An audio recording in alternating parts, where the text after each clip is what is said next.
Hello, everybody. You are live. We are having some serious technical difficulties here tonight. I hope some of you stuck around. And if any of you have left, I'm sorry. Maybe you can double back and check this thing out. You haven't missed anything. I'm just going live now. So, wow, what a way to start. My internet's terrible on this boat to begin with, so bear with me. And I'm going to try and be. Let me know, Sammy. Are we good here? Can you see me? Can everybody hear me? Yeah, it looks like I'm getting views. Good, because this is an important show here tonight. Tonight is one of those shows that I hear a lot of people ask me about, and people are always like, Allan, what's your big perspective? What is it? Where's your head at? What are you thinking about? What is it you want to do with this whole thing? And that strategy changes often. But right now, we have an opportunity that it's sort of a wait and see still in a lot of ways. But I have to say that we're better off than we've ever been in this space before. Okay. So with that being said, I'm going to go through some of this. Let me do a disclaimer first. Okay. Number one, I'm not a financial expert. I'm not your financial guru. I am not your consciousness. I am not your man. I am not the guy. I am simply a guy who has a strategy, who does a lot of research, and who has proven it throughout his lifetime to himself a confidence in seeing markets, in seeing trends, and seeing what they do and how they can help us all prosper, basically. And that's who I am. I'm not the guy who's going to hold your hand. I will spend time with you, but I want to spend time with you as a human being, not as your financial guide. This tonight is not going to be about, this is exactly what's going to happen in the world tomorrow.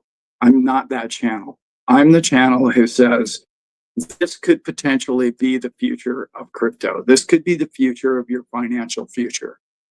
I'm not going to give you a 15 points that are like, well, do this, and that, and sign up for my course for $29.95, and then I'll give you the real cool stuff later when it's $59.95. That's not what I do here. And people that do that for a living, good for them. They're making a buck, and I understand it. And I'm not ever saying that those people are doing anything wrong or they're doing anything outside of their ability to provide a service for a fee, and they're doing their thing. But I had a discussion with a couple of people today, and they were kind of down on a few channels about it, and it just became the subject of the day. Those people, they study really hard, and they do a lot of homework, and they really work hard at trying to put content out for everybody. So I don't fault anybody for trying to make a living. I do not do it that way. That is not what I do, and that's not what you'll find on this channel.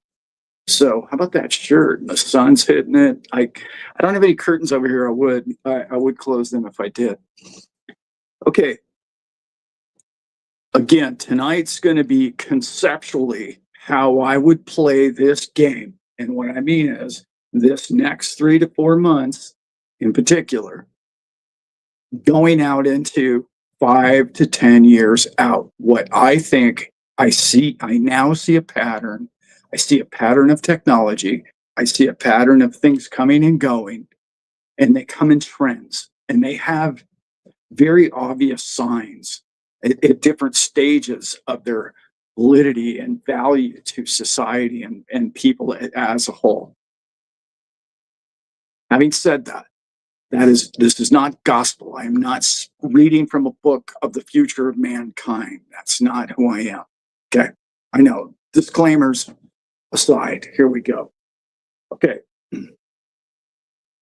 In the next 3 to 6, 8 months, liquidity is coming into this market. You and I know that. There's a lot of people that know that.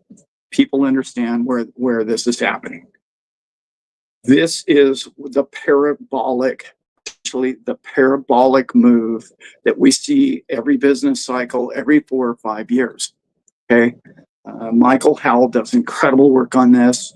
Raoul Paul's done a bunch of work on it. There's been a lot of great work done on the business cycle and the liquidity coming into the market. The key to owning a risk on asset, which is what crypto is you've got to be in the market those times when that parabolic move happens. You must be in it. If you're not in it those times, you miss the whole move, sometimes for the whole 4-year, 5-year cycle. And it's crazy. If you look back at Bitcoin, some of these are 10, 15 days. And it's gone. The move happens in 2 weeks' time. And if you weren't in that market, you missed it. You missed 80% of the entire move. Where we're looking right now, okay, we do see a lot of corrections in the market. The market's been doing a lot of like juggling around and jockeying for position. We have a new administration. We have things happening in that area. All of that is lining up. All of that is lining up because if you just look at the WTI or the amount of money coming into the market globally is pouring in, right? The M2 money supply is going through the roof. We're on projections, if you look at it, to be 20% more money than printed last year in a government basis. It's not QE. It's not done the same way. And I'm not going to get into too much detail about it, but you can look it up. Essentially, what they did, and they started with Janet Yellen, and what she was doing is doing a ton of short-term paper, really short-term paper, like 30-day paper, okay, 60-day, 6-month paper. And they kept putting that paper out as liquidity in the market. That was a trick that worked. Well, what they're doing now is they're not getting long-term paper. They're not getting Chinese to come in and buy treasuries. So what they have to do is they have to turn paper. And it's difficult to explain, but essentially they're writing 6-month paper, and at the 5th month, they're selling it to a longer-term bond. And they're getting high-level banking to say, okay, we'll take those from you at a percentage because we're buying in such volume that it's worth it to us. We'll ride that longer term to that bond. They get a coupon rate. They get a little higher coupon rate. They end up getting a lot of different advantages for doing this. In doing that, they don't need QE anymore. They'll probably even bump it in there, and they'll have some reason for it. And this time, it's this man's opinion. We had the real estate QE, and then we had a lot of other QE, and then we had the COVID QE, and then this time it's going to be sovereign QE. And this time, they're going to have to pay for all the sovereigns that aren't buying the U.S. Treasury. And that's what I mean by sovereign QE. They're going to have to fake or reproduce or produce that money that would have come in and bought treasuries from overseas institutions. Not happening anymore. Not to the degree it was. Okay. That's where that money's coming from. And it's coming, it's already here. You can look it up. It's about to skyrocket. That printing of that creation of liquidity into the market is always when crypto takes off. Always. That's when it happens. Okay. We've already taken off. I know people like, well, XRP's 250, Allan, and it used to be 50 cents. We're already in a bull market. Well, that's what I want to talk about here tonight. Your long-term picture of what this thing's really doing. I don't know if you've noticed, but long-term, the sideways trends or the bear market has lasted longer and longer and longer. If you look back at 17, that's exactly what happened. Okay. Then look at 21, and it happened longer and longer and longer. It took longer.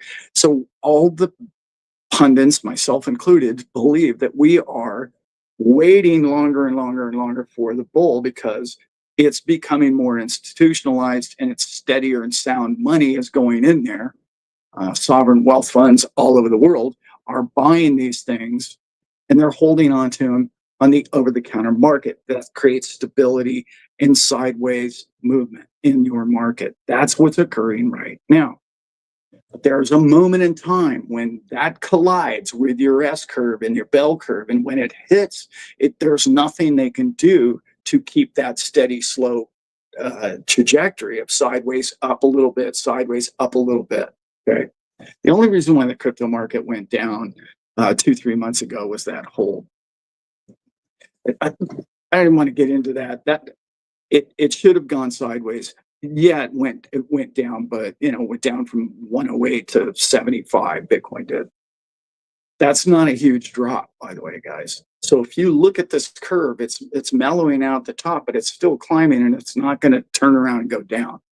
There's just too many people owning this stuff, and in financial institutions in particular. So your strategy going forward is depending. Look, there's no way I can talk about a strategy for all of you. I was a couple of hundred of you in the chat here. There's no way I can do that. But I can talk about what it means on a long-term basis for you and I to really see the rise and really think about this. And this is going to sound crazy to some of us. Tonight's show is going to be a little crazy. Getting out of some of the crypto coins in which you own. Now, I'm going to relate this in a stocks terms in a sense that you want to stay in your blue chips. I'm not, for any reason, trying to say that coins like XDC or Stronghold or coins that are in the 50s to 100 to 75 mark down below, or even 150, they're fantastic projects. That's not what I'm saying, to get rid of those. What I am saying is, if you see this next charge up, bull run, that spike, that parabolic move come to Bitcoin, and then it levels off, and you start to see Bitcoin's dominance decline, and you start to see your altcoin bag grow at those multiples that we all have seen in every other trend, and it's going to happen again. When you see that start to occur, that's your time to say, okay, my XRP maybe went up 5x, but my XDC went up 15x, or whatever coin you have. I'm not excluding any coin out there. You might even have Dogecoin. It doesn't matter. The ones that move in that big move right after the decline of the Bitcoin settles down, take a little steam off for a while after a parabolic move, and it goes into those stablecoins, altcoins, you're going to look for those 15, 20x, 30x's, because they're going to be there in the lower end of your portfolio. Those coins are going to outshine or out multiples of XRP, right? Just like XRP is going to out multiples of Bitcoin.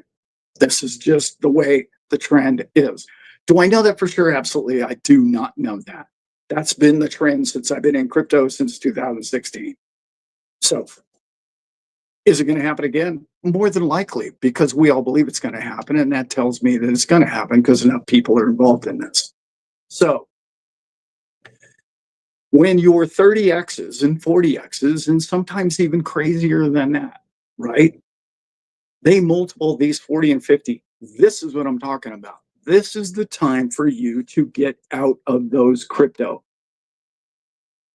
It's time for you to move those up to the blue chips. The strategy, all you got to do is look back the last 3 or 4 bull markets, and this was the perfect strategy. Now, on this channel, we talk about what earns you income, because your ultimate goal is to keep your bag keep your precious metals, keep whatever it is that you want to keep to hold on to your wealth. Okay. And it's going to happen for you because you're owning assets. You're not owning US dollars in which they continually print more and more of, as you know. Okay. You have an asset that is strengthening with the printing of these money. No, like I said at the beginning of the show, all these tricky little moves that they issue short-term paper, and that short-term paper gets bought up into longer-term paper, and that's how they push the debt out further and further. All of that is just trickery, and that's just kicking the can, as we know.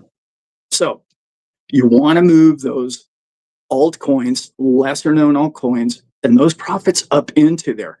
What's going to happen is you're moving all those coins up into your XRP bag, or your XRP bag up into your Bitcoin bag, if that's your structure as well. That's a lot of people doing that as well.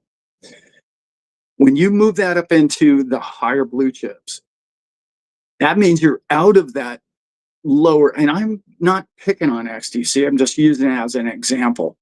When that happens, you're going to see the market level off, decline, take a 40 to 60% decline.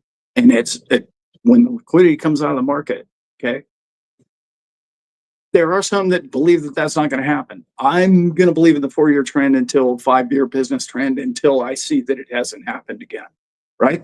So when that occurs, you're going to be able to restock your bag with the XDCs and the strongholds. This is my strategy. I've looked back at the past 8-9 years, and this was your play. That's how you grew your bag. That's how you wanted to establish a larger position in the blue chip coins. Now we're going to talk about why, as we always do on this show, why you want those blue chip coins. Bitcoin currently is paying, with MSTY, is paying people, not just MSTY, is paying 5% monthly.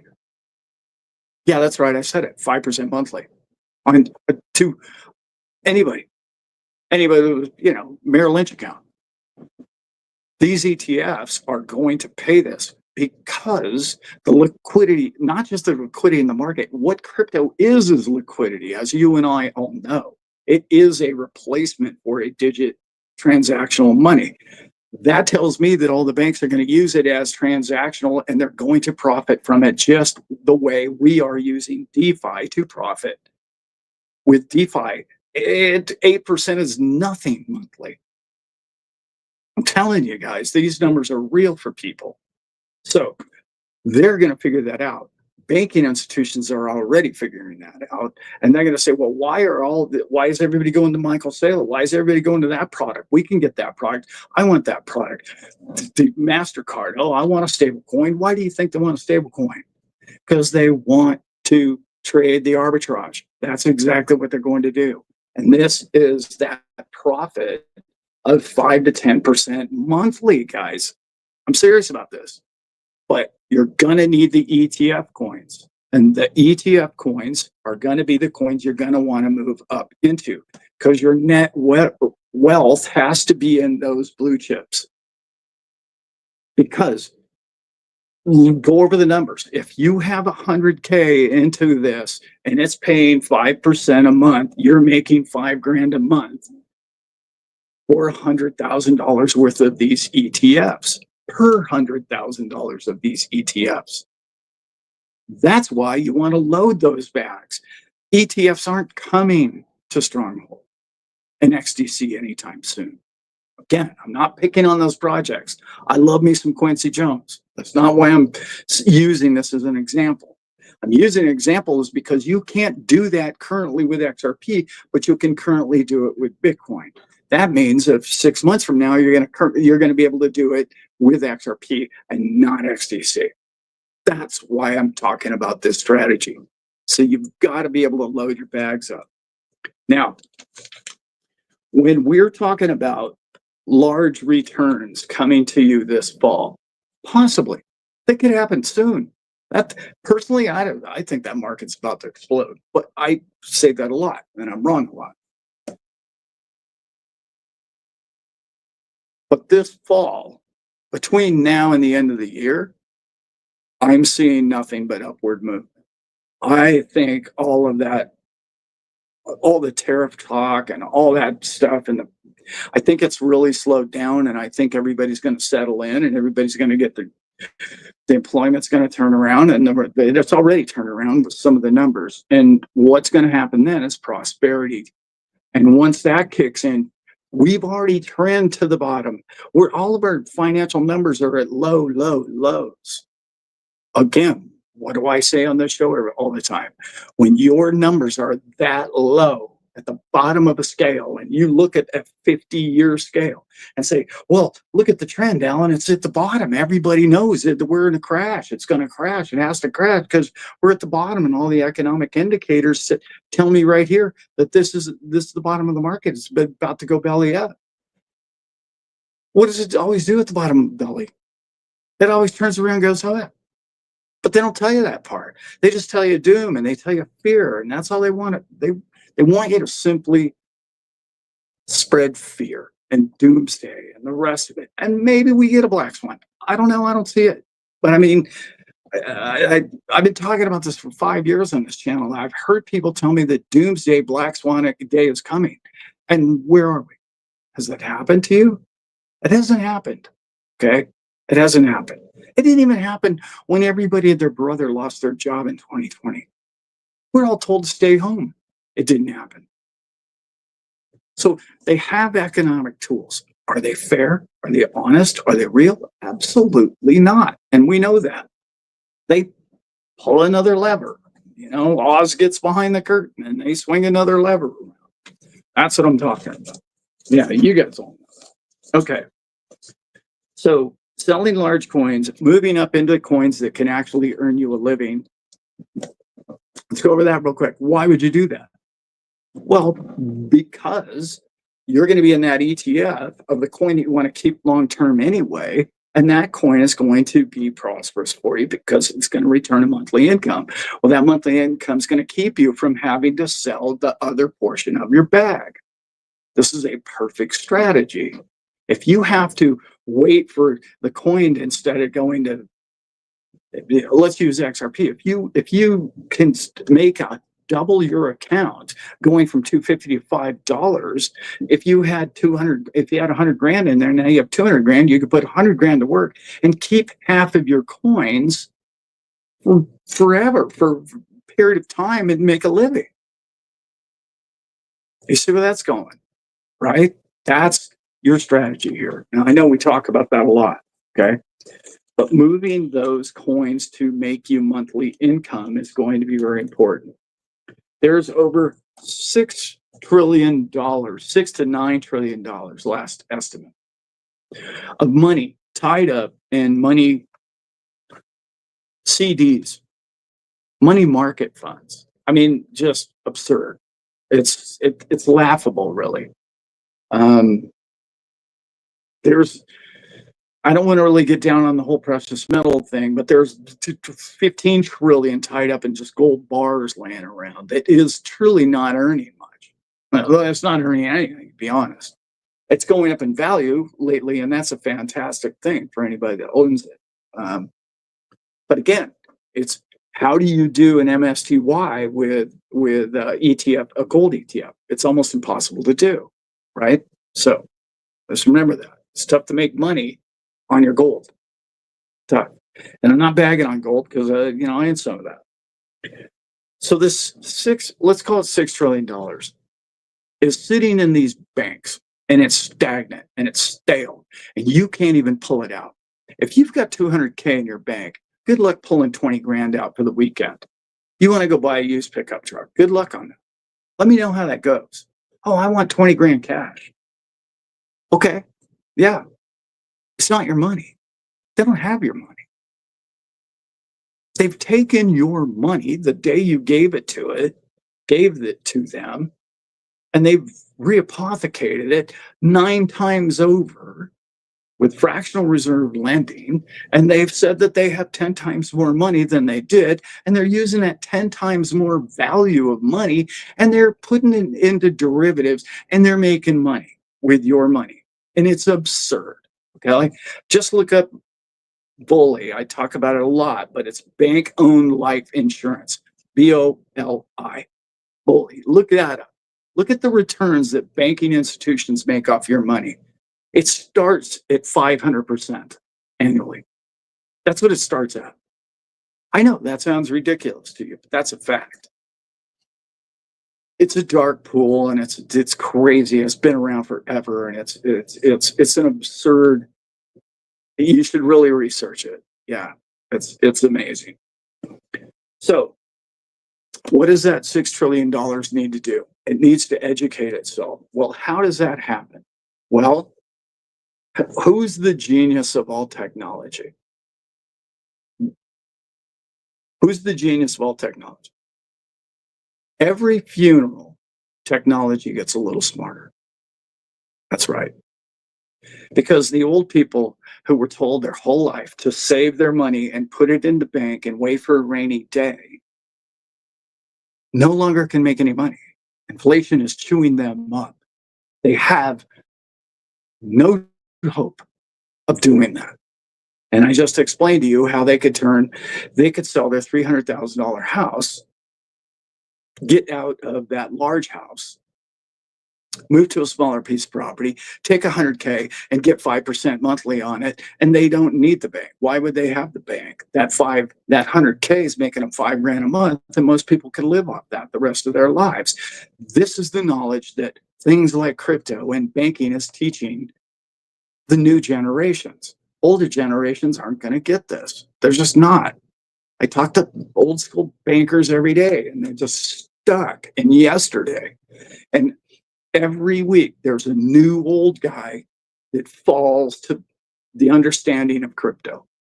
Every week after week after week, there's a new guy that they fall in like dominoes. And they haven't even figured out that the banking institutions haven't figured out that, well, we can be a broker and a bank. Stable coins are coming to all of these banks, and that liquidity is going to be flying through markets at rapid speed. And they're going to generate way more than your 5 or 8%. I know you're thinking 5 or 8%, Allan. That's absolutely ludicrous. There's no way they can do that monthly. Oh, yeah, they can, because they're making like 20, 25% on your money monthly. Because it's moving. These bots are trading this all day long. Human beings aren't pushing. Chase Bank doesn't even hardly have any human traders anymore. That's not what they do at the top. So that money that is locked up, those trillions of dollars, is one of the plans that they have. And I'm just guessing here. Okay, I'm just guessing. But the new regime are business people. They deploy capital. They see capital. They see waste of capital, so they erase the waste of capital, and they use capital in a business profitable manner for their people. I don't care what you think of the man. I don't care what you think of any of. He's still better at business than the last 5 presidents. He just is, whether you like him or not. I don't care. He's a better businessman than any of them, and he knows how to make money with money. That's it. So what are we talking about here? That's what we're talking about. We're talking about money making money. Now, you've heard the term your whole life long, right? But how many people do you know that really do that? How many of you really met? Yeah, maybe one of you's got a great uncle or somebody like that, or he turned a business. Most of them worked their backs off building a business, and he got rich. You only heard the got rich part. Very, very few people know how to make money with money. Very, very few. And the people that I've been blessed to work with my whole life long have taught me the principles of, like, just put your money to work for you. Unfortunately, I've never really had a ton of money to put all in one place. So it's been difficult for me.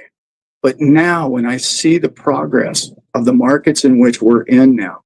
And when I hear the incredible minds that are coming, like all of them are coming to crypto one by one, all of them, nation states, sovereign nations coming and saying, well, we have to own that.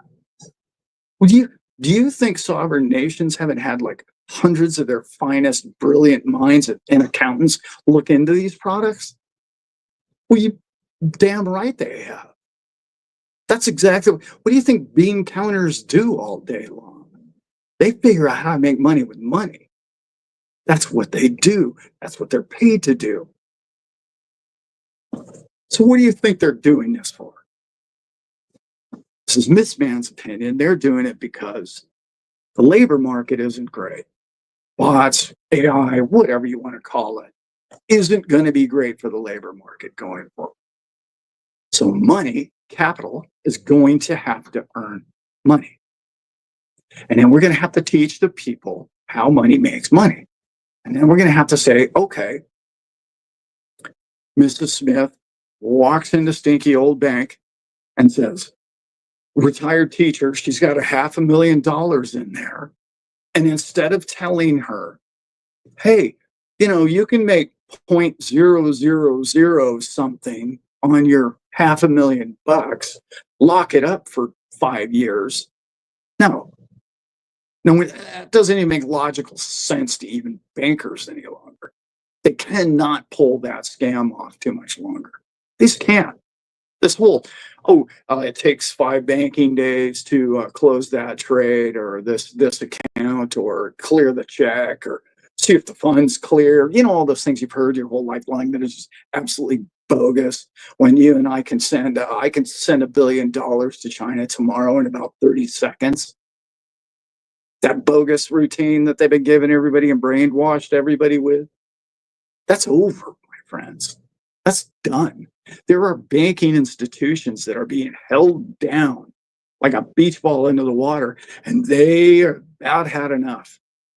And now all of a sudden, this regime comes along and says, well, you know what we like? We like making money. Well, to explain to us, Caitlin Locke, explain to us, Custodia Bank, how would you make money for your clientele? And she walks in there and she's in DC, what, I don't know, a week, a month now? And she's in there going, well, this is how you do it. You do this and you put this DEX over here. We put those funds in here. They're guaranteed 100%. Our money is all completely collateralized, 100%. Nobody's at risk. There's no crimes here. There's nothing going on. Total transparency, completely decentralized. And we're making every client in our bank returns. Do you think this current regime is going to listen to that and go, well, you know what? We're so old school that we don't want to see you make a buck, little man. I don't believe that, not for a minute. I believe that they're looking for any profit margin humanly possible to bring the lower class to the middle and the middle to the upper class. Look at the way China did what China did 20 years ago. They took poverty. I think there's 700,000 people out of poverty. How did they do it? Well, they did it through printing a bunch of money and building a lot of cities and railroad tracks that go nowhere. But they did it the old way, the capitalist way. That's capitalism is a fantastic thing. I'm not bagging on that. But they did it through industrial revolution style tactics. That's not going to work going forward. I'm sorry, AI is going to look at that calculation and go, that's just ridiculous. You need to get all this, you need to have all these bots growing on your food. These bots would grow your food and your food costs would drop to zero. You need to get the manual labor out of making all your food. Once you get rid of that, you could feed the whole world 5 times over. And then you're talking about prosperity. That's all technical revolution. That's why. And how do I know all that? I've been around a while. I mean, look at where we're at, right? I mean, look at what I'm talking to, I don't know, 250 people here on my phone, on my boat. Not my boat, but I'm captain of this boat. Think about that. Like that would have taken a whole camera crew, a sound man, a studio, and a stage. Look at your phone. Look what you can do. The business you can do on that. Your phone's going to make you money. Not maybe. And again, I don't need 50 emails tomorrow going, well, Allan, tell me how to do that tomorrow. I'm talking long term. I'm talking months, believe it or not, to the next 3 to 5 years. You're going to run programs. You can currently run trading bots, but you're going to run programs that are just going to take the fat out of the arbitrage of each trade globally, boom, boom, boom, boom, boom, boom, and diminish it. The Forex market is in very big trouble, very big. With stable coins and the rest of it, those margins are going to get aced. So that leads me to where I am with, if money doesn't move, it becomes stagnant. Okay, we all know that's true liquidity. We've talked about the dollar and how it, went into the town, this merchant, that merchant, and that merchant, and that merchant spent it, and that merchant spent it, and they all spent $100 bill. Okay, and then it got back to the guy that walked into town with $100 bill, and he got it back because it was a deposit, and he walked out of town, and there was $100. That was $1,000 spent in that day, and he walked out and took the $100 bill that created $1,000 worth of network of value in that town. That's liquidity. That's the velocity of money. And the velocity of money does not come from stacking gold in a safe. The velocity of money does not come from putting more of it. Velocity of money comes from the rapid, constant transactional value that every time somebody sees an entrepreneur sees an opportunity, he's buying something for 10 cents and he's selling it for 11. That's transactional profit. And that can be built into all tech, all of it, which leads me kind of to where the side of this story starts to get bad. This vote against the stable coins, it's not going to last. The stable coins are coming. Do I love everything about stable coins? No, I do not. But I do want to say they have a purpose. There is a necessity for them. Without stable coins, that fluid movement of money is going to be more and more difficult. Okay?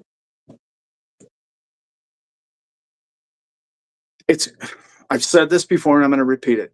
It's in this man's humble opinion, it's a criminal act what they've done to the poor with banking. You cannot tell me they care about the citizens that bank for them when they say, okay, well, here, bring us all your paycheck and then we'll maybe give you the check back if you can swear that you're not using it in some criminal act, and we're going to ask you 15 questions about your money. It's not your money. You deposited your money in a business transaction. They own your money. This, again, is the beauty of crypto. You own your money. You own what's happening. You're the owner. You're the bank. Become your own bank. That's who we are. So I'm going to go on a bit of a rant, as I always do. It's kind of what my shows are half the time. It frustrates me when I hear people tell me that we have to have regulation. We don't need regulation. What we need are laws about people who steal from other people, including financial institutions. We don't need laws about how to use the funds we have in any manner we choose to use them. That's what regulation does. Regulation Isn't it odd that we have all these people talking about regulation in DC, and we've got to get it regulated, and we have to understand where the laws and the rules and the whole thing so that we can transact with these things. Why did they go after that first instead of, why didn't we create a committee that makes sure that nobody gets ripped off from their coins again? Where's that 100-person committee? That's the first one they should have created. We don't have any problem transacting around the world. We don't need permission. We've been doing it for 16 years with XRP and Bitcoin freely. And when I hear people tell me, like they did this morning, oh, this is such a great thing, this Moon deal with these credit card companies. We don't need a credit card company. Do you understand what your crypto is capable of doing? What do you need a credit card company for? No. We need the people who control credit card networks to get out of the way. Just get out of the way.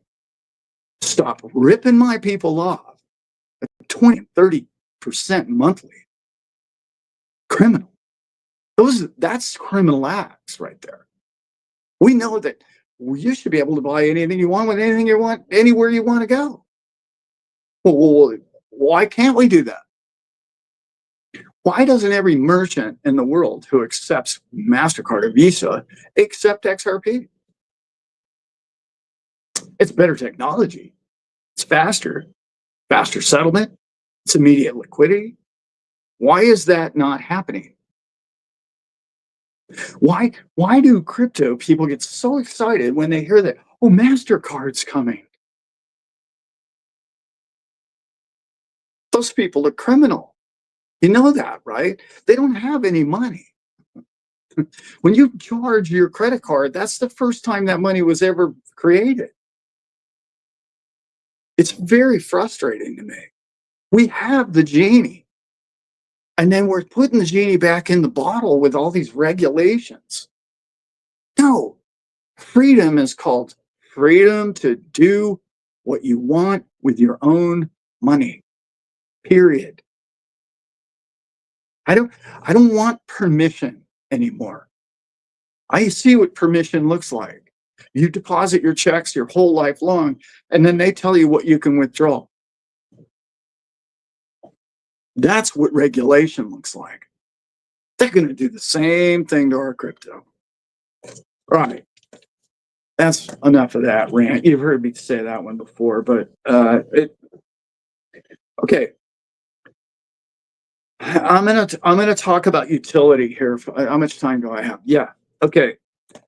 Sorry about starting so late here tonight, guys. I really feel bad about that. I couldn't get the tech going, and the tech was failing him, and you know how it goes.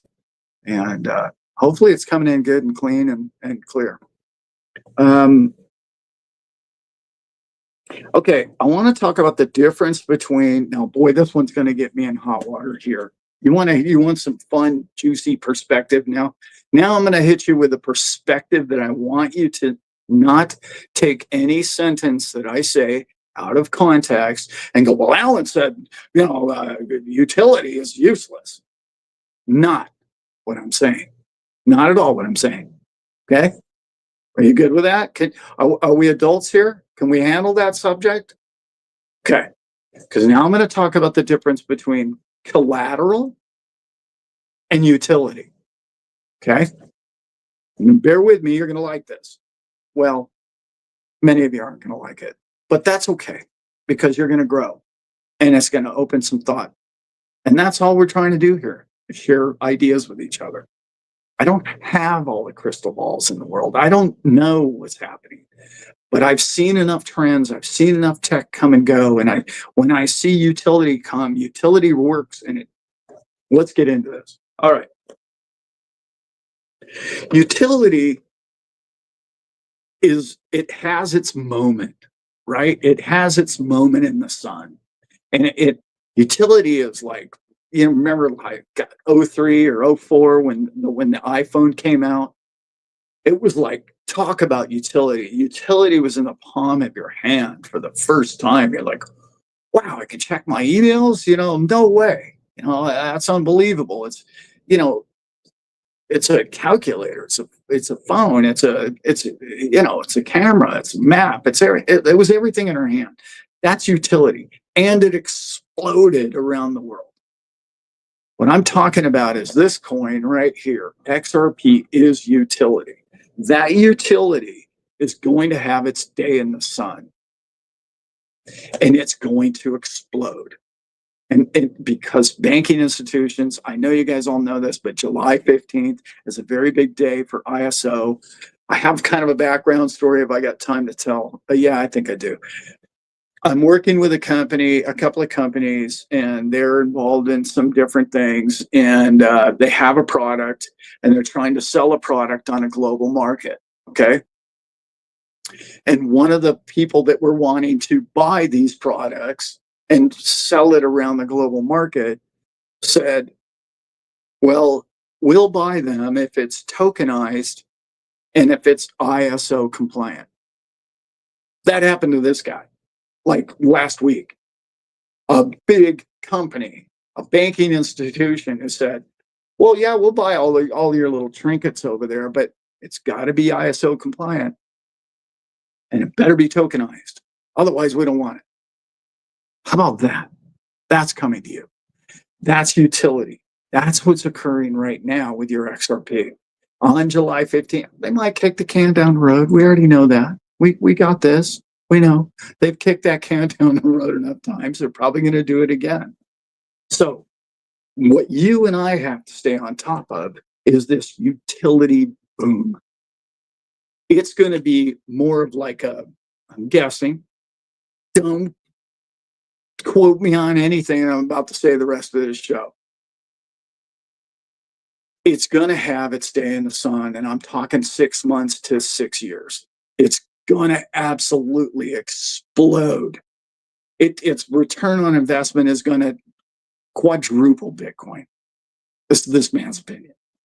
It's just going to, because the utility is going to be in the hands of everybody, and they're going to need it, and they're going to want it, and every bank's going to be able to transact with everybody, and that on-demand liquidity is going to be so important, right? And now it's got smart contracts in it, and contractually, it's going to be the perfect transactional way to bank in particular, but business to business as well. That utility man's never had that utility to that degree. That's its big day in the sun. It's going to explode. This is my opinion. But it's gonna fall. Now this is where it gets ugly. Don't panic. It's also going to diminish. And what I mean by that is it will be that camera that ends up on your phone. Don't panic. You've got a few years of true prosperity with this thing. But when people tell me, oh no, Allan, you don't understand, I'm going to own XRP forever. Well, okay, all right, but there was a little company called Texas Instruments who made calculators. Yeah, everybody would have said, well, we're going to need calculators forever, Allan. What are you talking about? Of course, we need those. Well, what happened to the calculator? Oh, yeah, it's on a phone, right? So if you were talking about utility of the transaction value of money, and that's what you're hanging your hat on, it's going to fall the way of a text, correct? How much does it cost you to send a text or an email? It doesn't cost you anything. I know XRP is minuscule pennies, and it's tiny bits of amount of money for each transaction. And I understand they burn coins with those transactions, and it's going to be more and more expensive. Those transactional values will increase, and I'm okay with that. I get that. And like I said, it's going to have its day of utility in the sun. Is it the ultimate utility for the rest of mankind? Clearly not. Clearly, I just explained to you, it will have to go to zero in profit. It will have to go to zero. It has to technologically go to zero. Now, can it reach the valuations of every transaction that it needs to duplicate when it goes from point A to point B, and it must duplicate that in its value? If that's the case, I would say that it's going to go, again, I'm guessing, up to thousands of dollars in that day in the sun that I was talking about, to where it goes from $250 to $20 to $50 to $500 to potentially thousands of dollars, because it has to have that $100 billion mark, has to duplicate the transactions that are going on its network. That case, when you get to that point, like I said when I started the show, I'm talking years down the road with this show tonight. Don't call me tomorrow and say you said this is going to happen tomorrow. That's not what the show's about. Okay. Thankfully, I don't get too many of those calls. You guys are pretty sharp in this group. If it does that, and your money, your value, and your net value, and your generational wealth is created, you're going to need a place to put it. You're going to want to secure it somehow. That's when your precious metals come in. That's when other things come in, and probably Bitcoin will still be around. Now, those of you who don't like Bitcoin, I'm going to talk about what the difference between utility and collateralized goods are. Gold is collateralization. Real estate is collateralized. Sports franchise are collateralized. Corporations that generate revenue streams, anything generating revenue stream, is collateralized. That's value. You can make more of whatever we trade at that time. If we're trading XLM, or if we're trading tiddlywinks, whatever, there's one out of the past, tiddlywinks. So if you have a valuation of collateralization in your product and it gets adopted, which clearly Bitcoin is being globally adopted, you're looking at the future of all borrowing and all lending. Because if you own a sports franchise, or if you own a company and that company generates revenue, just like Michael Saylor's doing right now, they say, look, he walks in the door and now, Mr. Saylor, sit right down here, borrow another $5 billion.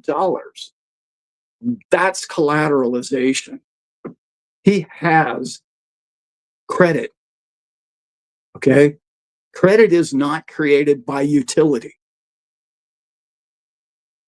Valuations can be duplicated with utility and transacted. That's what I started with. But the ultimate base of all money or value has to be determined by something somewhat stationary. That's how man's always done it. Doesn't mean we couldn't do it different in the future. I'm not saying that. But this item needs to be like gold. Used to be shells. Used to be whatever. Okay. Tally sticks back in the day. If you don't know what a tally stick is, look that one up. Talk about the days, right? Bitcoin is becoming collateral. Whether you like it or not, that's a fact. That's a fact. And as long as it stays decentralized and secure, it will always be collateral. So that means it has the power to generate money. It also has the power that our system lacks right now, which is accountability. There's no accountability in the US dollar, and we all know it. None. Zero. I just started the show with, they're writing short-term bonds, and before they expire, they're selling them into long-term bonds. And somebody's making a spread between the two trades, so they're doing it. This is so big, this concept, that I'm telling you. Collateral is not utility. Could they both be the same thing? I'm not saying that's impossible. This man is not saying that. Do I think it's likely? It's never really happened in mankind ever before. I shouldn't say that, because I guess gold, to some degree, the utility of the coin and being able to transact with it, when we used gold coins for barter and trade, then I would say, yeah, it did do both. But technically, this will be the first time, if XRP were to become the trading product of the world, that would be like one of the first times that that would ever occur in history. Again, I'm not bagging on it. I love it. You know that. I'm going to Vegas and I can't wait to meet everybody there. This is what keeps this man awake at night, because you and I know that stable coins are coming. We also know that stable coins transact for virtually free. They are free, essentially.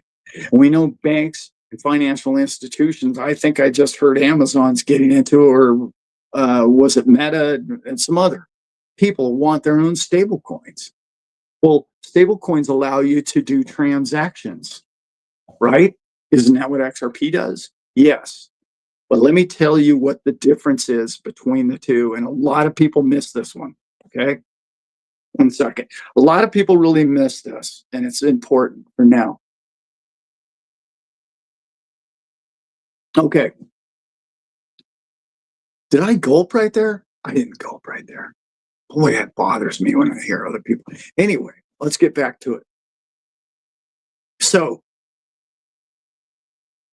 when you look at the difference, okay, between a stable coin and XRP, it's almost impossible to build a structure of payments on a stable coin. Yeah, you can transact, okay, but how do you buy something on credit? In other words, how do you say, okay, I want to buy a new car and I'll put $2,000 down and I want these payments and I want 5% interest and I want those payments to go to the bank or to the car dealership. Because one day I think we're going to just eliminate the bank and you and I are just going to have tokens going to the car dealership. But hopefully that happens sooner than later. How do you do that with a stable coin? No, you really can't. You can't really do that as of now. So you get that, right? You understand the simplicity. In the world we live in today, you can't really make payments with a credit card. You can't get on build a payment structure with it. You can, but it's difficult. The beauty of something like XRP is you could build payment structure on it. No problem. That'd be easily done. Stable coins, on the other hand, are instant transaction. Value for value at that second. It has to transact now, because otherwise the thing will go up and down, okay? And if it goes up and down, then somebody paid less or more at that instant for it, okay? You don't want that. So how do you do that with a stable coin making payments for the next year and a half on a product? It's very difficult. That payment structure is very, very secure in the system. The system has been built on it. Okay. That system will get its walls torn down on that. Trust me, there will come a day when we no longer do payments like that. Like I just described, that could possibly happen. So when people tell you, well, we don't need an XRP because we got stable coins and we'll just make payments with that. Sure. Instant payments. Yeah, that kind of makes sense. You could pull that off. Hang on 1 second here. My phone is about to die. Now, let's see. We got, wow, it's already been an hour. Okay. My punchline to this whole thing is to find technologies and find assets that cannot be duplicated by technology. Big picture now, guys. The grand finale. you you have to find things that are going to be relevant for a long period of time, or like the show started with, you generate a monthly income off of that product for as long as it's relevant. And then when it becomes no longer relevant, you sell out of that asset and get into the new asset. And you guys are so studious and so sharp and so on top of this technology and going forward that you're going to find the next item, and it's going to be the next. It won't be a blockchain. It'll probably be HBAR. It's going to be HGraph type technology. That's the next step going forward. Anyway, that's what I'm talking about. When you need to find a technology is the next step for mankind being able to transact with everybody in the world. We have that now. We just don't allow it to be used. Now let's get back to payment structure real quick. Your payment structure has been, this is a 10-minute rant. And I don't want to be on here too long because I have a 7 o'clock. I really got to roll. Let me just say this real quickly about payment structure, technology and payment structure. Isn't it odd to you that you're able to go into debt and people are able to loan you money and they're able to make money off of your hard work and your back, but you're not able to do that? This is what this entire show has been about. We're flipping that. I hope you got that. This is the punchline to this entire show. The banks have been able to be the people who know how to use money to make money. No longer the case. You and I are going to be given the privilege through crypto, through technology, to be the ability to make money with money. That's what this whole show is about. It's big picture. It's there. It's here now. And those people don't want that to occur. That's why the person who created the bill, the stablecoin bill, even voted against his own bill.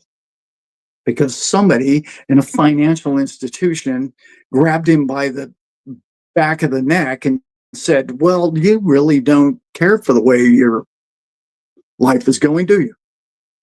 Whatever the situation might be. Yeah. That's the way I want to end this show. You have learned where the ball's going, why it's going there in the new product, and how to make money with crypto. You figured that out. I bought it at 50 cents and it's going to $5, $10. That's the tip of the iceberg. Selling your crypto for a profit of $10 on per coin is old school crypto knowledge. We've got to think forward. We've got to understand where the ball's going. And that's one of my fortes, is to see, how do we make money with crypto? It's no longer, how do I make money with money? How do I make money with collateral? How do I make money with digital collateral? And that's where we're headed. And that is going to be prosperous for all mankind. And I know that sounds pie in the sky, but how hard is it for somebody to not go to Starbucks and end up with, I don't know, 2 or 3 XRP coins tomorrow? And then the next day, and then the next day. This opportunity is here for people. And those coins are going to generate money. And it's also going to have that parabolic move that I talked about. It just will. It has to. The adoption of the utility of those coins is coming. It hasn't happened yet, so we know it's coming. But when it peaks out, that technology will be overtaken. And then it will be free to transact on money because all things go to the value of zero when it comes to technology. All things. Because an entrepreneur will come along and say, I'll do the same thing for 2 pennies less. And the next person will come by and they'll say, I'll do it for half a penny. And then the next person will come along and say, well, if you just put my logo up, I'll go ahead and do it for free. That's where we're at. So, how many years do you have to prosper off cryptocurrencies? I'd say a decade at least. However, again, I don't know the future. And don't hold me to any of it.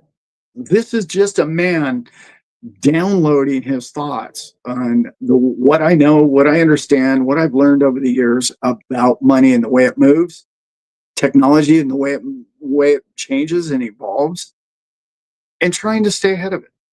And I hope that if you're going to be in Las Vegas, you're going to come see me and shake my hand and tell me your dog's name. Okay? Because, a dog misses you when you're in Vegas. You know that, right? All right, guys. You guys know I love you very much. I hope tonight's show really give you a big picture of what's going to happen and what you're going to do with your money. Somewhat of a game plan, but it's not. Don't call me tomorrow and go, well, Alan, what do I do? How do I go ahead and get me one of them 5% a month things tomorrow? Yeah, if you want to do that and you want to buy an ETF, a Bitcoin ETF based on Bitcoin, Michael Saylor ETF, those products exist. You can buy it through Merrill Lynch. You can buy it through many other brokerages. And yes, you can do that currently today. You don't need me to do that. I don't need to hold your hand through that. It isn't here yet for XRP, and it's not here yet for Cardano or Ethereum. No, not yet for Ethereum, but it's coming. And those are going to be awesome days. Okay, guys, I've got to roll. My time is up tonight, and just know that I love you guys all very much. And again, I apologize for being late tonight, and I hope you enjoyed the show, and I will see you again next Thursday. Love y'all. I am out.